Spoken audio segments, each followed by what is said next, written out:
Muy buenas y bienvenidos de nuevo. Hoy os voy a hablar un poquito sobre uno de los temas que en esta época moderna está siendo más motivo de discusión, porque se ha hablado muchísimo del cáncer de mama y otros, pero el auge del cáncer de colon en estas últimas décadas está siendo especialmente peligroso, porque se asocia muchísimo a los hábitos, sobre todo a los malos hábitos, y hoy os voy a hablar un poquito de qué cosas o qué factores tienen que controlarse durante un cáncer de colon. ¿Por qué? Porque es muy interesante ver la cantidad de mejoras que hay y sobre todo la mejora en el pronóstico, sobre todo cuando nos diagnostican un cáncer de colon, pues tenemos muchas probabilidades de que haya problemas. Entonces, el potencial de reducir estos problemas es algo que nos beneficia, vamos, de forma absurda prácticamente, es decir, muchísimo. Entonces, ¿en qué nos tenemos que enfocar? Principalmente hay dos factores esenciales que son transversales a todas las patologías, pero que se ha visto que claramente en el cáncer de colon pesan mucho. En este caso, en un caso tendríamos, por un lado, tendríamos el alcohol, obviamente, y obviamente también tendríamos el tabaco. Pero aparte de esto, tendríamos otras muchas variables. En este caso podríamos tener muy en cuenta también el factor de, por ejemplo, la carne animal, que se ha demostrado, la carne animal también, vaya redundancia he dicho, la proteína de origen animal, me refiero. En este caso se ha asociado mucho más y se ha visto, os dejaré luego por aquí los artículos, que cuando somos capaces de, digamos, sustituir la proteína vegetal por proteína animal, se observa una reducción, en este caso, del cáncer de colon. En este caso, pues nos beneficia. No significa que sea todo polos hacia un lado o hacia otro, obviamente no me voy a meter en este campo, pero la asociación está clara en este caso. Entonces, habiendo un potencial carcinogénico, pues tenemos que comentarlo siempre, porque cuando somos sanitarios, obviamente es nuestro deber transmitir lo que es el estado de la ciencia actual, ¿no? Y la evidencia actual va muy a favor de esto. Obviamente, reducir el consumo de alcohol es mucho más sencillo al principio, hay que conseguirlo desde el primer momento, te lo recomiendo encarecidamente, va a beneficiar muchísimo, sobre todo a la pared del intestino y al daño que se produce a nivel del epitelio, que es lo que al final sienta las bases para poder empezar a generar ese desgaste celular, lo que genera un envejecimiento celular y al final provoca pues más factores de daño en el ADN y en la carcinogénesis, cosa que va a producir alteraciones y que ya sabemos dónde va a terminar. Evidentemente, estos deberían ser nuestros principales factores a controlar. Evidentemente, el tabaco siempre se desaconseja porque tiene relación prácticamente con todos los cánceres por su potencial de tóxicos y de carcinogénesis. Y evidentemente luego es importante pues, ver sobre todo que otras intervenciones, en lugar de solamente dejar de hacer, qué cosas sí podemos hacer. Obviamente consumir más vegetales, ya lo sabéis que os va a beneficiar un montón, ¿vale? Y recordad que la proteína está en todos los alimentos prácticamente, es decir, los garbanzos, lentejas, hasta en las patatas hay proteína.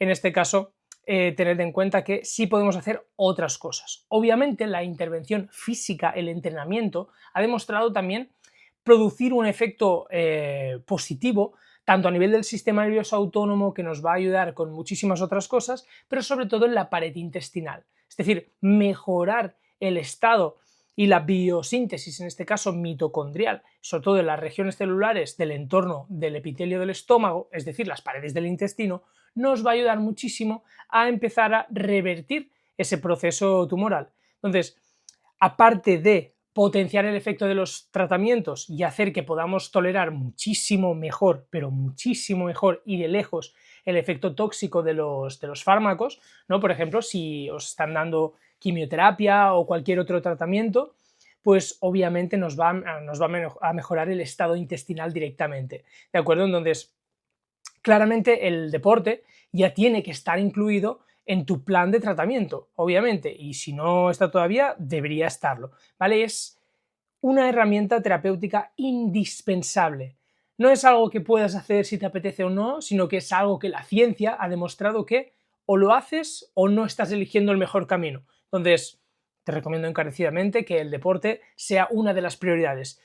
probablemente por encima de todo. Obviamente, al nivel de la nutrición también tienes que consumir cosas adecuadas, pero la rutina, que no por eso tiene que ser divertida ni tiene que ser extenuante, tiene que ser adaptada para ti y te tiene que ayudar a mejorar el estado de fuerza, el estado de energía, sobre todo el estado estructural, y evidentemente tienes que poder recuperarte de esos entrenamientos, y para eso es conveniente de que obviamente no te satures con los entrenamientos.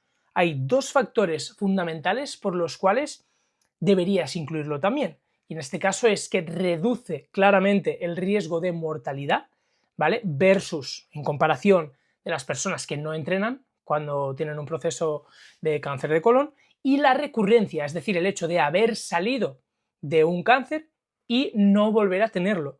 Es decir, básicamente, digamos que es una de las dianas más importantes que tenemos a nivel de tratamiento porque no tiene un comparador, ¿vale? Es decir, en este caso no se compara con nada, no hay nada que haya demostrado tanto, pero tanto como esto. Entonces, es necesario que no nos sobreprotejamos en el hecho de, bueno, nos, entre comillas, sobreprotegemos, porque no tiene sentido, al final no te estás protegiendo de nada cuando estás cayendo en esa, bueno, digamos, te estás intentando escudar en estoy débil, esto me va a hacer daño, cuando realmente es una de las únicas cosas que tiene el potencial de salvarte la vida.